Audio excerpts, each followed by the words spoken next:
Hello. Hey, what's going on, everybody? Hello, everyone. Welcome to another episode of Erudition Generations. Trying to think. Okay, yeah. I froze for a minute. I was worried. We are having weather. Right now, it was hailing, then it was raining. The weather don't really know what it wants to do. So before we get knocked off the internet, let me get everything done. So if you haven't already, make sure you comment and like and subscribe. If you're on YouTube, make sure you follow us on Twitch, Facebook, and X. I'm still getting used to that. And it would be good if you could follow us on. We just gonna call it Twitter from now on. I mean, the name's still there. It could be better if I could say follow us on TikTok, but yeah, it's getting shut down in a year, so don't. Yeah, you never know. But anyway, let me get right into it. Today's video is actually sponsored By your imagination. No, by our books. Huh? How a sponsor works? You are promoting your books. Yes. I think he was confused for a moment. But yes, we have two books out of 101. The Erudition Network presents 101 Black History questions, and we have Generational Wealth. Both of those created by our parents. Both have bountiful knowledge for you to explore the wonders of mental health and gaining physical wealth, as well as learning something new with history. I am still, I think I'm, I don't know, 40 questions into that book. You learn a lot every day. But let me tell you, because our father reminded us of previously on the episode, Teddy, Papa, Elliot, and I will be making a book soon. We will. That's great. I don't know about. You know what? Tell you what, we might make a book. It just depends on what you want the topic to be. And if y'all have no topic, I have the topic perfectly. I will have a topic. Emotional, physical, imaginary. Wait, you cut out, and I think we were spared. What did you just say? Let me explain. The book will be called Ways of War: Physical, Mental, Imaginary. Physical and mental. Doesn't mental go into imaginary? Before we spoil the book entirely, let's just get on to today's topic.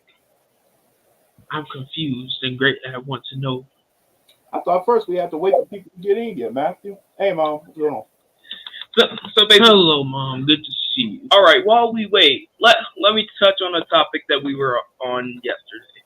Well, not yesterday. Actually, no, today. Me and Papa was talking in the kitchen. Yes, this is the very first one. And this is a true story. Papa brings up the mention of a milkman. We are not dragging ourselves into that madness of a conversation. That's a very good discussion. It just depends on what we wait for people to get in. We talk about today. So once a decent amount of people are in here in the next 2 minutes, we will begin our news topic. Go ahead and do what y'all do. So, Bob, let's go ahead and talk about the milkman. Now, look, we all agree, right? The milkman idea is somewhat stupid. I know there's some controversy around that but at the same time, you have to really think about it. A mailman is far more useful than a milkman ever was. I mean, think about it like this. It's a literal dude who comes up to your doorstep delivering milk, right? And he only does this in prestigious neighborhoods. But the only problem here is this was during the time of cars, because remember, you can't just have one milk thing. Yeah, it was a milk truck. Exactly. But then, isn't it more efficient to go down the street and get a whole jug of milk a jug or carton of milk instead of waiting for one dude and a last bottle of milk to give to you for that day. I think you are referring to the cartoons, which back then in the Warm milk 1920s does to sound 1930s, yeah, that was a common thing that would happen. You didn't have industries that were distributing in stores with refrigerated milk like that. You had pastured milk, and you had these people that go on trucks, hand you the milk. Yeah, but why? You need groceries. You don't have an egg man. You don't have a grocery man. You just have a milkman who comes up and brings you milk, and that's all he brings you. All right, Papa. Before we get on a tangent, I don't our know 2 what minutes you are are- up. I don't know what Our 2 minutes are up, Papa. nightmare conversation y'all had in the kitchen, and Lord help us all. I mean, yeah, some people All right. don't live next to the store, but you don't understand here. The milkman, where do you think he gets his milk? I can tell you, it's not directly from a farm. He's got to go to. He's probably going to the same store that you probably go to, buying a bunch of milk and going like, all right, you know what I'm gonna do? Into a glass bottle, and now I'm going to deliver this to your doorstep. You went all the way back into the Melody Moo Cow. Willie. All right. In order to make milk edible, you need to do several things with milk. They have a farm. All right. Our 2 minutes. Milk, and then they have their children, or they hire people to go sell their milk. Nah, man. Now you actually make me want to look this crap up. And now that's going to be our next show. We're going to open up with that. So stay tuned for our I'm next gonna make a whole presentation on milkmen. where we're going to have to figure out what in the world was, one, why the milkman? Because that's what I need to figure out. And why did you go all the way back into the 1920s and 30s where they had Melody Moo Cow, Steamboat Willie was creating the early animations for these characters to discuss the milkman? I get it. Today's topic is the X-Men 97 series, which is a cartoon that got revamped recently. That is very good. We want to discuss that today. These two went into the whole While waiting for people to idea of the milkman in early cartoons. Like, why is the milkman? Because you can also ask me this: what was the obsession with Three Blind Mice? You can go into almost any old school cartoon, and they are still singing Three Blind Mice. Even in the Three Stooges. The best Hey, what was the obsession with the blue head? is always going to be for the Three Stooges. That wasn't till much later. The Milkman episode. Yeah, but for right now, we're going to stay into that's going to be our studying topic for next week. The Milkman episode. Now, we want to get into the topic of the X-Men 97 series. And for that, we brought a special person. We brought Dad, who has introduced us into the whole world of comic books. Anything that you can think about that is related to either sci-fi or science fiction of any kind, really. It doesn't have to be just the sci-fi that because I gotta be specific about that now, because a lot of people in our generation, well, that's not really sci-fi. Sci-fi is on the Sci-Fi Channel. Yeah, who cares? If it has a sci-fi way of going about things, Teddy, then the fact is that's all you need. Think about it like this: Star Trek and Star Wars are sci-fi. I don't care what you say. It stands for science fiction, but a lot of people in our generation are like, oh, if it's not on the Sci-Fi Channel, it's like, dude. Look, as long as it's fiction and it's science connected into one, it's sci-fi.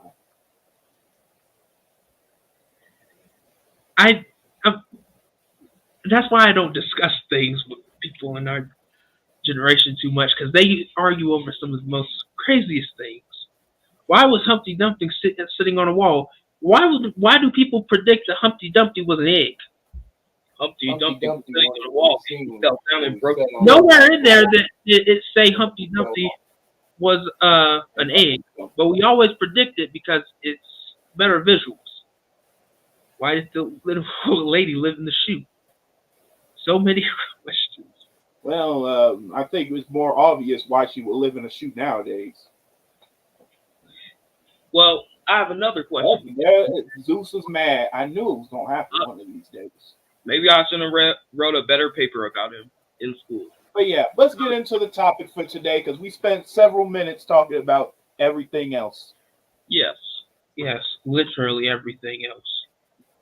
I don't even know how y'all brung up the milkman. Because Now, as for what we have in store for you today is about the X-Men 97 series. As most of you may have watched, the season just closed out. They have season 2 already written, but the writer that has written that series, that has written the comeback series, has been fired. Dang. And it's a shame because if you listen to those lines, he is responsible for most of the lines that you have in there. And I gotta say, it was some powerful lines within that entire show. Yeah. The dialogue is mm-hmm. Which is a shame because it's like whenever they get a good writer, they always fire them, and then you watch as the series goes down the toilet real fast. Yes, and it's the pretty equivalent sad. of firing a voice actor. It's all nice and fine budget wise, all until people are like, this person is not putting in any of the effort in this We voice. can't hear you, Dad. I think yeah, Dad, we can't hear you. can't hear you. Did you mute the mic? Something was going on with Dad's Our audio. man conversation, it broke Dad. I think Zeus shorted out his mic. Yeah, That we do. I know that you all can hear the storm approaching the back. that smiley emoji is I didn't very. know if y'all turned my mic on.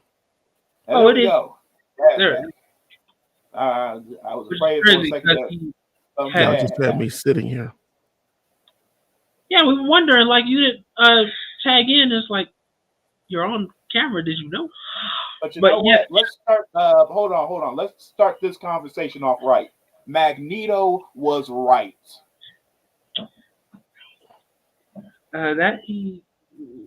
There isn't any argument with that. You can't really. Why I'm was, I'm not going to I'm not going to say why anything. was Magneto right? I'm not Simple. saying stuff like Because of this. the fact some I want bizarre to- everybody thought when the one dude who was a pacifist for the most part and was always trying to help the humans and mutants get along decided to leave, or rather everybody thought he died, they just go like Magneto was the only person left. And instead of thinking this man who has been trying to get rid of us humans for a long time is the only one here, let's go ahead and tempt him. It was a very bad idea from day one, in all honesty. The highlight of that had to have come in the first episode where Magneto took over because of Professor X's request and took control of the X-Men, and he tried to do right. But in that speech that he had given when Storm gets depowered, the thing that he had said, please don't make me let you down. That right there kind of told you and for the most part he did try. But as the woman had said, when they destroyed that entire continent of mutants, and you can't really argue that everyone kind of felt it coming. The people had said even when it happened, it was a familiar sense of deja vu because we knew it was going to happen. And I think the reason that they might have fired him is because of we go very easily into this projection like culture of, oh, I'm going to project my opinions onto you. They probably felt like he was doing that with the X-Men series because it does raise a lot of questions. Like even in the minority communities, when injustice happens, it is a sense of deja vu of Yeah, but we're kind of expecting it because you have been known to do this evil. That's the same thing that Magneto was saying when he said what he said. But that's a deeper question, though. So, what makes Magneto right? Simple. All the injustice around it. In all honesty, like they said later on in the series, heck, they even hinted to it. The fact is, crap's been going wrong for mutants for years. They've been oppressed and just completely messed with. And in all honesty, they've done nothing for the most part. They've stayed incredibly neutral and incredibly peaceful. But the entire time,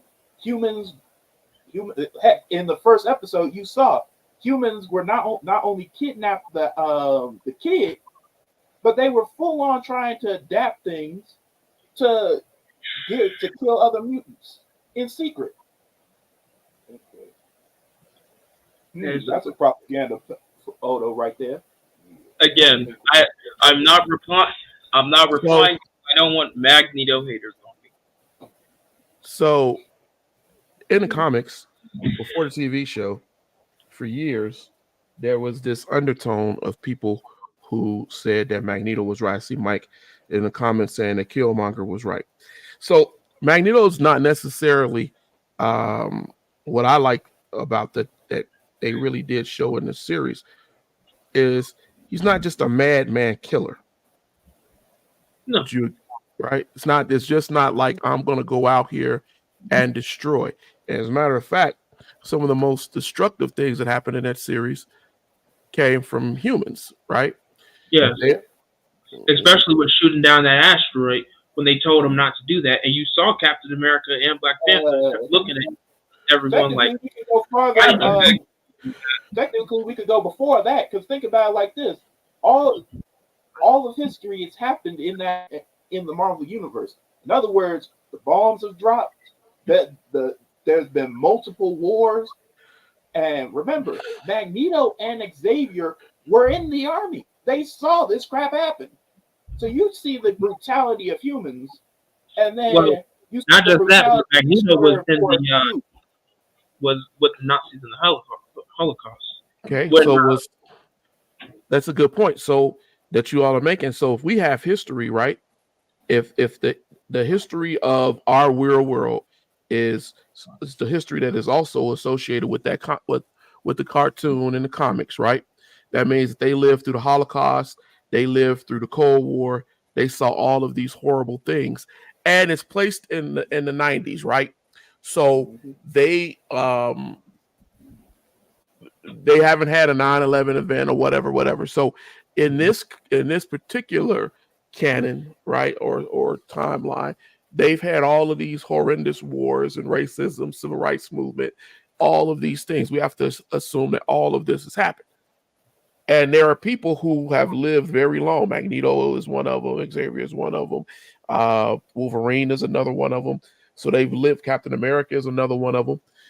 You all mentioned. So all of these people have seen horror. And the idea that Magneto was right, what I'm trying to state to you is you have to understand what is he right about. He's right that intolerance, and as a matter of fact, that was the name of that episode, right? Intolerance, right? There is this idea that they can do whatever they want to do. They can kill whoever they want to kill. I'm sorry, it's tolerance, not intolerance. Tolerance is extension, right? Because you tolerate it, you allow them to kill you. That is a statement to show in comics and cartoons to people who may not read history, may not delve into history, but they will watch an X-Men cartoon show and they may read the comic. So I guess my question is to you all, and I think Sean Anthony kind of went into that.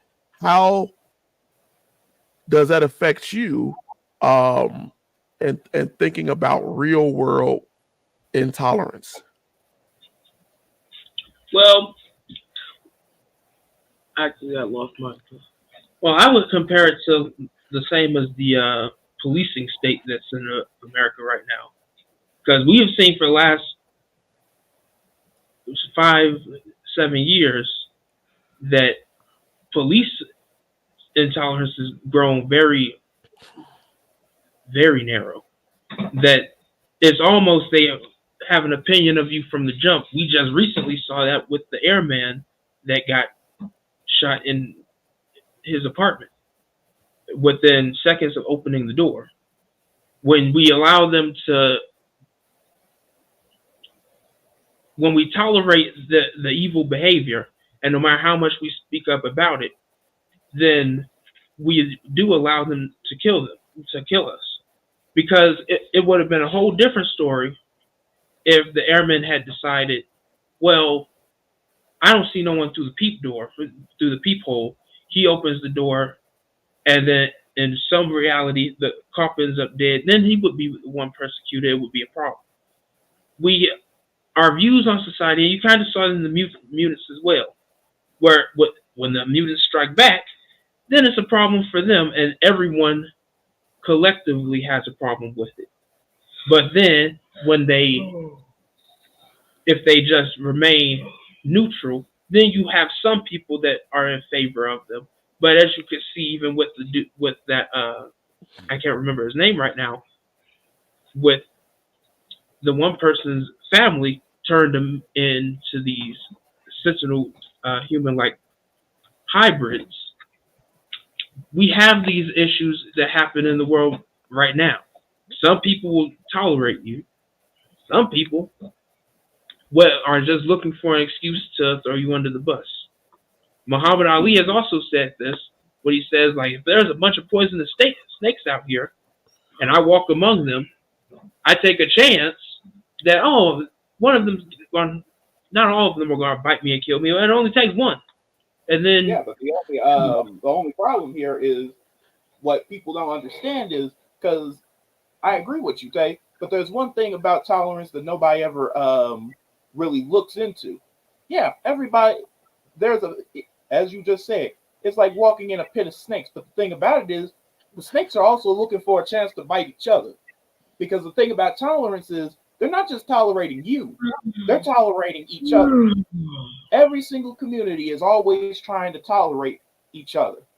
If you're as a police officer, you could be tolerating another police officer, or tolerating the existence of just a normal civilian, whether they look like you or not, because of the fact that you see yourself on a higher spectrum. And as a result, you can just you're tolerating this person's existence. And as long as they don't step too far out of line or decide to mess with your hierarchy in any sort of way, then you're fine with them existing at the very least. But the thing about it is, what you saw in X-Men was, as much as people believe that, we tolerate you, you saw in the cracks and crevices, they weren't tolerating you. Some parts of the group, some parts of humans were fully against your existence altogether, to the point where they were making weapons in secret places. They have people, and think about it like this: when he made those Sentinels, those were all people who did not like mutants, and so much so that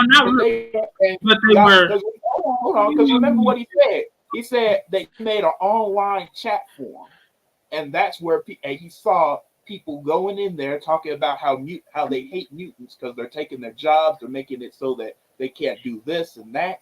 The fact is, as much as you believe that humans can't tolerate this one group, no, they can't tolerate any of themselves. As long as humans exist, another human is tolerating their existence. There is xenophobia within that. I do. Okay, Matthew and Elliot, because they sitting there like they dozing off. Let me ask you a question. Give me one of the things that I enjoy about those comic books, and it's not just the cartoon. How sci-fi, how writers integrate fiction in a way to tell non-fictional concepts. Here's the thing. Mutants are only different from human beings because of something that they cannot genetically change. It is a genetic thing. When Stan Lee and all of them came up with the idea of Magneto and Xavier and all of these mutants, it was to talk about civil rights in a way that could avoid the comic code censorship code, right? Because they didn't like these things talked about. So they had to find a way to talk about civil rights in a way that was creative. Matthew, when you look at people who cannot change their genetic stance and how it reflects to us, do you think that the only way to, and we have to really talk about that, the only way to stop racial violence and racial issues is to be violent, militant, attack them, kill them, murder them before they murder us? Is that a good way of looking at it? No, not necessarily. Unless they're showing very much obvious hostility, like in that one movie you had us watch about an incident in Africa. Unless they're showing very obvious hints of hospitality and killing No, your not own kind. hospitality. Hostility. I got you. Yep. Hostility. Okay. Unless they're showing that amount out, then no. And I think the show that he's talking about, the movie he's talking about, is Hotel Rwanda. Yes, Hotel was that messed up movie. Okay. Which based off a true event of Africans getting killed. Killing each other based off of, again, a perceived difference. Elliot, what's your thoughts on it? Is militancy a good response? Because when we say Magneto is right, we're saying that militancy is the only way to do it. There's probably a better way, but I forgot the word for it. Nonviolent? No, not nonviolent. There's a word that defines displaying power, but not necessarily abusing it in a militant way. But I forgot the word. Authority? No. Liberal? Rebels? Because I don't know a word. Liberal would be the best definition of it. Probably not, because as we saw when we were watching it, when he decided to take an asteroid and live on it, they shot missiles at it and almost ended up wiping out everybody in the process. So yeah, because that was a big asteroid. But even as Bastion had said, who was also the villain, said they would rather die than to accept us. That's what you don't get. And sure enough, the moment he said that, that's when they fired those missiles. Oh well, not. No, we don't know. We don't know if he did. So if you look at the historical, let's look at the historical connections between these characters, right? So let's look at Magneto. So we could easily point at someone like Malcolm X or Che Guevara. We could even look at a Marcus Garvey. Marcus Garvey told people in the early 1900s, Marcus Garvey said all black folks, everybody from the African diaspora, we should leave America and we should go back to Africa and establish our own continent and culture, and allow ourselves to be separate. And a lot of white people, that sounds like mass segregation. But they were already segregating, Elliot. That's the word I was looking for, not segregation. It sounds like Magneto was trying to do separation. Well, he did, right? That's what Genosha was. Genosha was, let's have a land of our own. Let's be away from you all. That's why I didn't think it was going to work out in the first place. Because if you can't coexist, how are you going to exist separately and expect Because Elliot, think about it like this: whenever you hear like a Karen or something on a self-righteous Karen or something on, what is the first thing they turn to when they talk to a minority? The race. Exactly. Hey, And sis, good to see they you. always Hey, say about we should good to it see. go home. And that's pretty much the thought Mm-hmm. there. In that Go case, back to where you come if from. you're going to say go back to where we come from, then why not have them? Sounds like all problems will be solved if we go back to where we are. No. To make something where we can be. No, because if somebody tell you to go home and you say this is your home, what do? They detain you until you show them it is your home. So, Matthew, let me ask you a question. Matthew. So, if you were being treated badly, right, for whatever reason, skin color, hair color, whatever, and you decided, you know what, fine, you don't like me, I'm gonna go to my house, and I'm just gonna be in my house, right? And then somebody they say, wait a minute, how dare him feel he can get away from us and go run to your house and beat your door down, pull you out of your house, right, and attack you? Well, then, if they hit me first, I'ma just nuke the earth. It's self-defense. Well, I wouldn't nuke the earth. I ain't gonna kill everybody because Yeah, we don't need the Magneto way of. Yeah, but at the same time, what you got to realize is that's kind of what happened in Genosha. Because yes, it is. they didn't just walk up to your house and go like, "We're going to attack you in it." No, they did "We're going to destroy your entire home.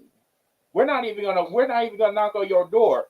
We are going to blow up your entire home." Hold on, stop. Wait. Oh, wait, y'all.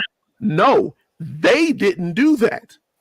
It was one extremist that did that. Exactly. But what they allow, and this is what is important to understand about what this. That's why when I say this man wrote a masterpiece on history with fiction, what he did was you had one individual. What's the Bastion said he wanted to destroy Genosha to stroke the flame, right? Exactly. Just as you would have a Hitler or you would have any kind of psycho who strokes the flame. But here's the thing that happens even beyond that. What you have then is a society that allows it to happen. Remember when they talked to the president, he was like, well, I can only go so far. I can only say so many things. Started playing politics. They play politics. You allowed it to happen. You allowed it to Same thing happen. with the hotel. That's also why Rogue was upset with Captain America because you basically allowed this to happen through a shield away. Like, oh, okay. So Yeah, because you have no skin in the game. That's based on the true event. Because think about that hotel movie we were watching. They had to quite literally play politics in order to get any sort of support. No, they had to. They had to sympathize. They had to quite literally play to their emotions just to get anybody over there because every other freaking nation had completely abandoned them. So and the only way they were getting out of there was if they changed their mind. So, Elliot, we're talking genocides, right? Genocides are actions that happen when people go in and try to wipe out cultures or people. But genocides are only allowed to really happen because what is needed, Elliot, for a genocide to happen? Hate. Other than the action, what else is needed? Hate. Lots of hate. Hate is a part of the action, but what else? Help them out. What else is needed? The intention to kill, destroy, murder. That's an action. That's the same thing as hate. What am I getting at, Teddy and Sean Anthony? What else needs to happen? You need a passive society that will allow these things to happen. Good men to do nothing. Well, I wouldn't say that completely because I feel like the only thing that really makes these type of events happen is literally just hate. Because if you see an indifference in someone and you feel that you can take I think about it like this, Elliot, because you know what happened. Because think about the Second World War when Hitler was doing all that stuff. Not only was he doing all that, but every other nation had said, "Okay, this is a tragedy. This is a travesty. We need to go do something." But America was quite literally like, "Why should we do anything?" And we quite literally sat back and did nothing until Japan bombed our. The thing is that then we got up and decided. Beast had said it to the news reporter, and Beast was throughout the season before those last two episodes. He's pretty passive and calm about that and trying to have it reach it with both outlooks. But Beast he became rather angry with the reporter, like, let me get out of here before your tolerance runs out. And it took him, for me, I was taken aback because Beast was always the most passive character out of all of them, always trying to reason with someone, trying to get them to see reason. But when he saw that, it was like, you know what, that does make sense. So let's look at that as a Dr. King mentality, right? Dr. King went through it in real life, decided to say nonviolence. We're going to try to attack this problem in the most nonviolent way and peaceful protest, right? And toward the end of Dr. King's life in the civil rights movement, there were riots, there were militant reactions from blacks who had gotten tired of being hit, beat, and murdered. Matter of fact, one of the last marches that he did, the day or two before he was assassinated, a young man was killed because militants during the protests decided that they were going to fight and throw things at the police. Here's the thing, though. The police then responded with gunfire, and they killed people. They killed this young man cold-bloodedly. The issue that we have, right, as we saw in this program, and why I say it is definitely something, as a comic book reader, as a person who thinks that story can also elucidate understanding, this was excellently done, because it's showing you that even when the militant, when Malcolm X decided toward in his life, leaving the Nation of Islam, Malcolm said he would help Dr. King and other civil rights leaders in the South, and that he would be there for them, right? Because his thought was they be more afraid of what I'm going to bring to the table than what they're going to bring to the table. And if my militancy allows people to give more room to his advocacy, then it's a good thing.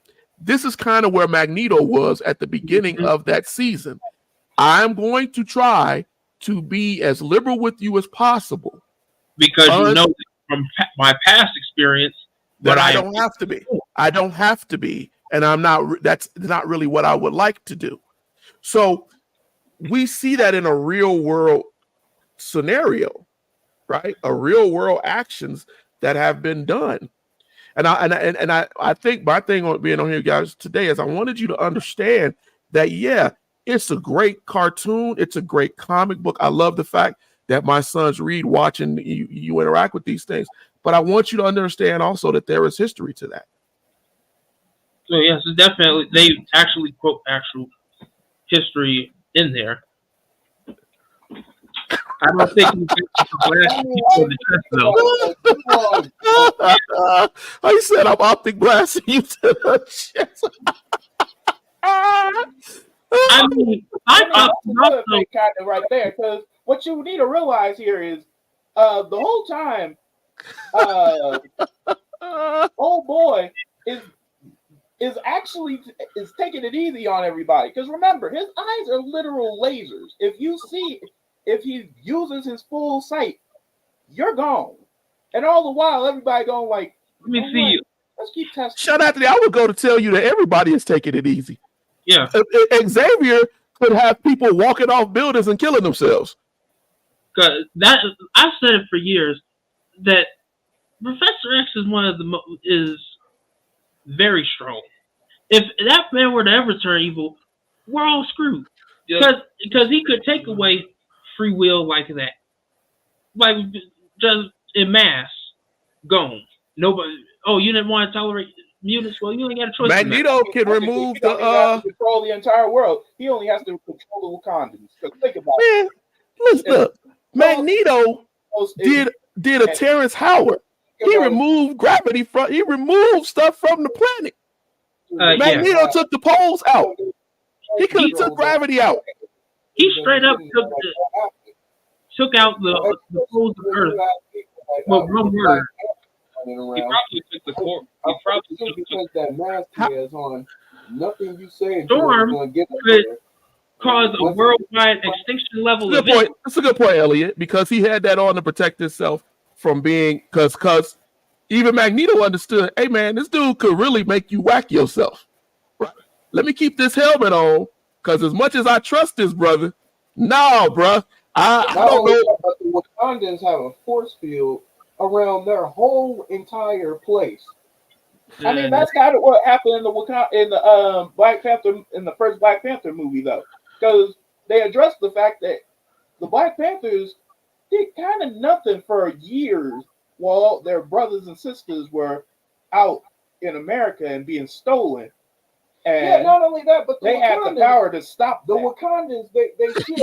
They'll let some stuff happen, but if it's Let me really trying use to attack them, my magnet powers, man. He shut down the whole Earth with just one word, enough. When he was floating around, I was like, what is he doing? Naked. He was pretty much naked. Well, yeah, that too. Because old boy had showed him not only did he break him at that point, but he I don't think he broke him. I think he made him realize, you know what? It don't even matter. We could just wipe y'all off, right? Yeah. There is a lot of intolerance there. Go ahead, Elliot. I feel like they could have done it like the Wakandans did, because the Wakandans, they let some stuff happen, but when it really started to affect them, they'll take action. Man, did you see what the Wakandans did? When those Sentinels came into Wakanda, all I remember was Black Panther ripping them up.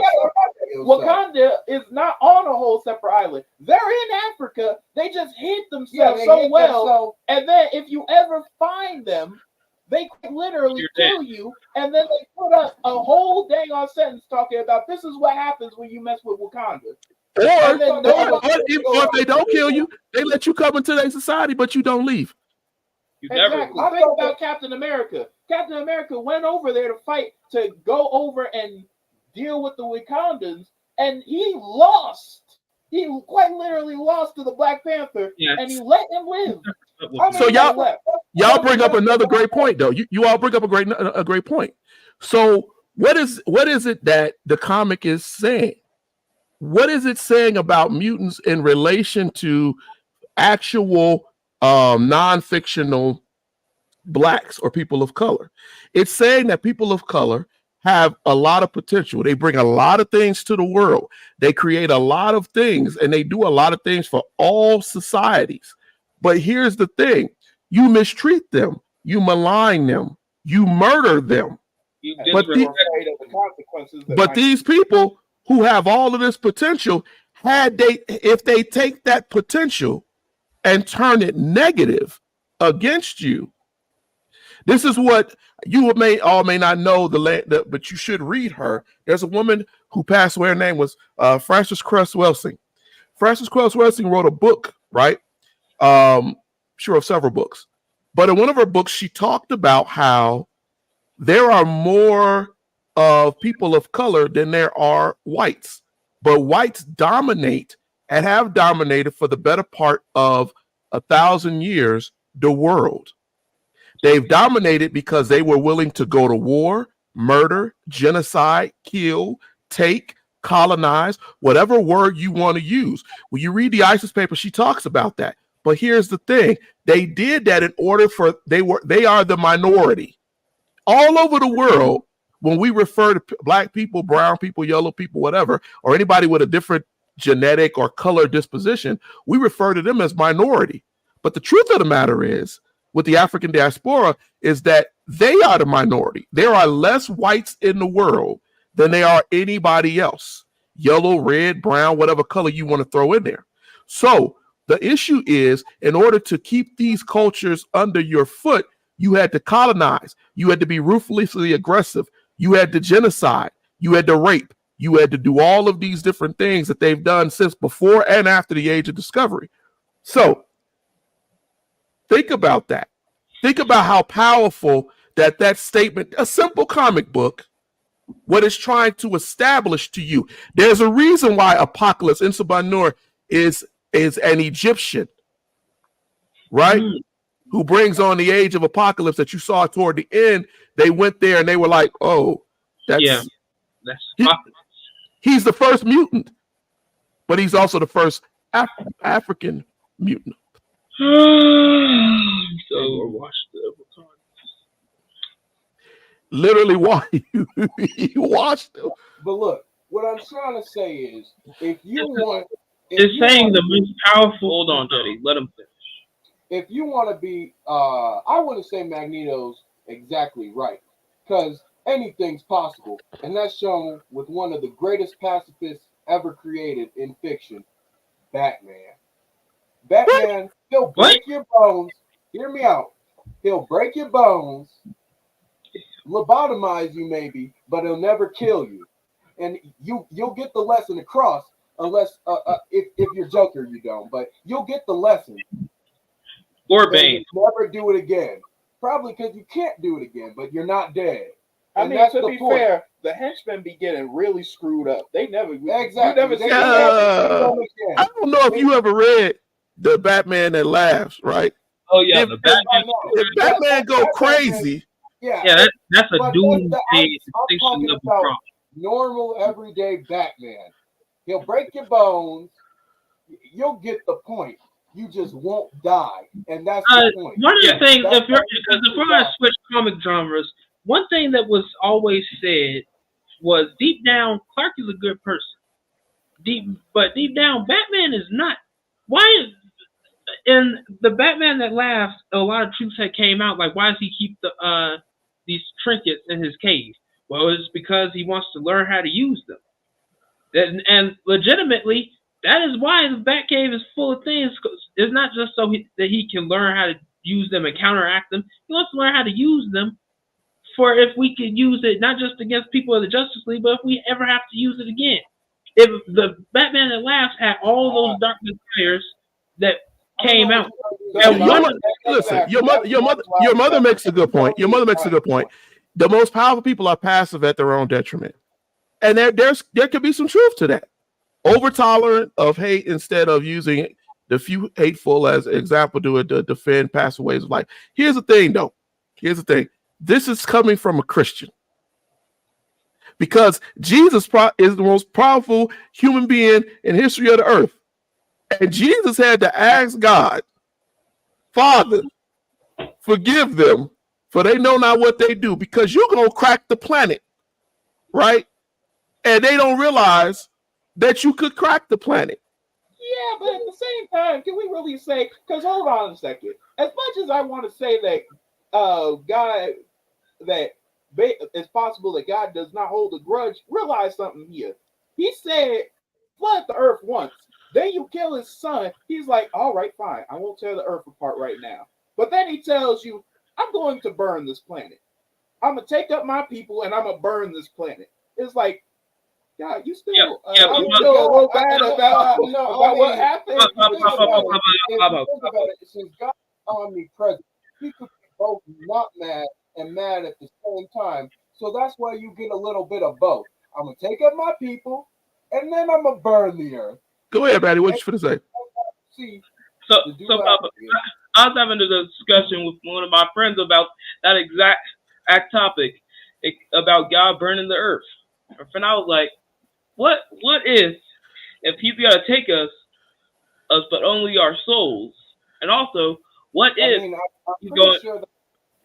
what if we're going to die by something way worse, but he's going to burn the earth? Okay, you becoming y'all are really nihilistic. No. Here's the thing. Ellie, you make a great point. I love your thought process on that. But let's get into some Ter Howardism. So let's look at all of the plutonic solids that are deeply rooted in the nescient environment and ether that makes up this disquieted universe that keeps us all flowing around in a way that we no longer are coherent, no longer can see the suffering or the nihilism or the incidents that are affecting our souls, and thus aligning us with God in a way that we don't see God. We see ourselves in the mirror of the platonics that live in conjunction with the theories that we hold so dear in our heart. That too. Oh yeah. Oh Lord. That's what I'm saying. I'm a physicist myself. myself, and I'd like to say that the moon is actually the Earth's reflection from a different dimension caused by ripples in our universe due to the black holes bending space and time, to which we perceive the light differently, and that's why we have the sun and the moon. Yeah. Well, Elliot, you're sort of wrong because the reflection would have to have a straight line, and there's no straight line in the universe. Yeah. I almost forgot, Matthew. But We was discussing this yesterday. What are you talking about? The book of books, you begin to see that hairlines can't be exactly straight if your eyes are circular on a Monday. So you really got to look at it from a different light, Matthew. But Elliot, what if your dog starts walking your haircut and it trips Why on is the rock? Why did you encourage these conspiracy? But anyway, Well, getting back to what we were saying, God does live outside of our idea of time and space. So that means that God has already made a decision on what's going on. You just hearing the decision the past time, you don't realize it's already been said. So while all those folks was drowning in the flood, God had already decided he was going to burn the rest of y'all. So it doesn't.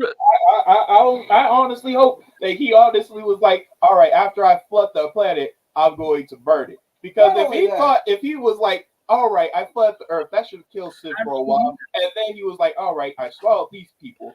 And then after his son died, he literally was like, now I'm thinking. But Sean Anthony, he already shows you in the natural world how that works, because there are things that happen outside of our time and space. We are actually receptors of something that is later because we deal with time as it relates to the sun. So all those things happening out in the universe, all those things that have already happened, like the stars that are already dead, they're getting to us later, right? So that means that even though the word of God has been given to us, it has been given to us, a lot of those things, that's why we can have revelation and know what the end is. Yeah. Not only that, but do y'all ever think about how God is omnipresent? So if you really think about it, if the best conclusion is to burn us, then what did we do? What's wrong? Besides from killing his son, what else did we do? We're not at no jazz. It's only we got about 10 more minutes left. 4 minutes left of nonsense. Why are you rushing us off of here? But yeah, Elliot, you're right. Think about it though. If as I was saying, if God is omnipresent and there's infinite possibilities that He's capable of seeing, and the best one was to burn us, well, what are humans capable of? Well, that is so bad. Hold on, who said this was the best decision? I mean, it's the one that God picked. You know, getting into the situation with God, and such, I want to touch on the DC universe. We can talk about the I can't remember his name right now, but the creator of the Sandman and has created the Dead Boy. Yeah, that's a good series. Neil Gaiman's The Dead Man Detective Agents is a really good show. Yes, the Dead Boy Detective Agency. Gotta check that out. It is based in the same universe as DC, mind you, and these are, for lack of better terms, these are gods. I think it's on Netflix. The Sandman, he has, and his family, which is messed up. Those are gods in their own right, and you gotta wonder if this is some stuff that can happen in the DC universe. I don't want to be in the darn DC universe. But I don't think you want to be in the Marvel universe. You can have a benevolent doomsday effect just because Darkseid had a bad day. Yeah. But let me talk about that for a little while. If you could live in the DC universe, first, or the Marvel universe, which one? Look, you don't want to live in the Marvel universe for one reason. Think about it like this: when all that party and stuff was happening on Genosha, you know what you saw in the sky? You saw the Watcher just looking at you. So imagine you just sitting there, something bad about to happen. You're like, is that a giant being in the sky? And then out of nowhere, then you know something bad about to happen. I don't want to live in the DC universe either. They always having some crisis, some conflict, some kind of end of the universe event, some merging of different versions of you. You don't even know who you are anymore. More so than Marvel is. Yeah, I would rather go to Marvel. Honestly, Because if I have to if you're gonna go to Marvel, you gonna be having a nice time. You're gonna be chilling. Then suddenly Thanos gonna pull up. Hey, how's your day going, pal? What? Your whole family's dead. Then what you gonna do? You have none of that. Hold on. Let's go a little bit further than that. It's So always think about it raining. like this. Let's say you commit a crime in let's say you commit a crime in DC. You know what's gonna happen? 2 or 3 things will happen. Either one, Batman is gonna roll up, break your bones, and then throw you in jail, or 2, Superman, Flash, or someone is gonna try to rehabilitate you. But if you do that crap in the freaking Marvel universe, you will have a chance of Punisher just strolling up in there. I would challenge y'all. That you deserve 2 gunshots. I would suggest that you read the comic book I Joker, and read that comic book and how Joker is running around killing people in the city, and how it's basically from the perspective of his henchmen. Read that and then realize, wait a minute, I don't want to live in this horrendous. As a person who has written it, just nodding. as a person who has read that, when the people tell them, why do you fear Batman? Because Batman is going around breaking bones. Is a very formidable character. But the henchmen say, as much as we fear you, but you have morals and have a limit. Joker does not. He will quite literally, that knock joke from the time where Joker and the creation of Kite Man, that Riddler's messed up for that one. But when he was, if you really think about the fact that no, the Joker doesn't have any morals, he has no problem in killing you. The joke that he said with the knock knock, who's there? After asking this man, will you remember me in 2 seconds? And the thing is, as he had said, oh, who's there? He's like, wait, who's there? You didn't. I'm still here, and then killed him. You realize the Joker's out of his mind. What you gotta realize here is notice something about Joker. What do you say about you? What do you say about you? I would rather live in the Marvel world, but at the same time, I would never want to be there. Now, let me explain why. Have you ever read the comic where Thanos just started bullying some little boy every on his birthday? And then one time he you live in the DC universe, there's a small possibility that Thanos gonna pull up, the kill your whole universe. Oh yeah, Thanos gonna pull up, kill your whole family, then just leave and make it look like you did it. Then you in jail for the rest of your life, and you gonna turn out to be a villain like I don't know, what's the worst? Brick Wall Man. Brick Wall. I will say this about Marvel though. Marvel's universe seems to be a lot based on people come up. It's like a scientific universe where people come up with ways to kill themselves and everybody around them. Like if you really think about it, Spider-Man could have went crazy and just decided, yeah, I'm gonna crawl walls and I'm gonna kill people because I got bit by this radioactive spider. The Hulk went freaking crazy and started running around. He could have destroyed whole cities and murdered all types of people. Yeah, but that's why Nick Fury is one of the most dangerous people in the Marvel universe. Because at any time, Nick Fury has these cloaking things. It's like a very high-tech doomsday military that, this thing is falling out of the sky. Sorry, this whole continent's going to die. But hold on, Papa. man. Because that's why my favorite character in Marvel is not an Avenger. He's pretty much just a normal everyday dude. My favorite character, my favorite superhero is Kool-Aid Man. I mean, think about it. He's quite literally just a normal everyday jug of liquid. And his only foe is like normal. Think about it. Shout out to me. If I saw a being running around with liquid spilling outside of itself, I'm drinking saying, "Oh yeah, But I'm- think about it. no, If I'm- we I'm- give him I'm he's killing one of it. the less dangerous. He's not going to lift your car up and toss it, and then there goes several Shout out months to of the- You payment. want to see some? Shout out to he shares his internal body fluids with people to drink. Exactly. It empowers them. He's like a mutant. Okay, and with that being said, Yeah, hold on. Before I go. Before we end the show, I think we need to talk about the fact So that the let me say this. chief Hold on. Sky's Let Matthew go. Let Matthew. So basically, I was cut off before I could say this. It's at least in the Marvel universe, or people aren't thinking, the heroes aren't thinking of, hey, let me keep this so I can figure out how to use it, and just in case. No, there's different multiverses that has happened. One of the darkest ones for me, I've read that Spider-Man comic where is zombies and people are falling apart, Oh yeah, and then he uses Mr. Fantastic to piece the world together. The dude's talking about some it hurts, and that's how the comic ends.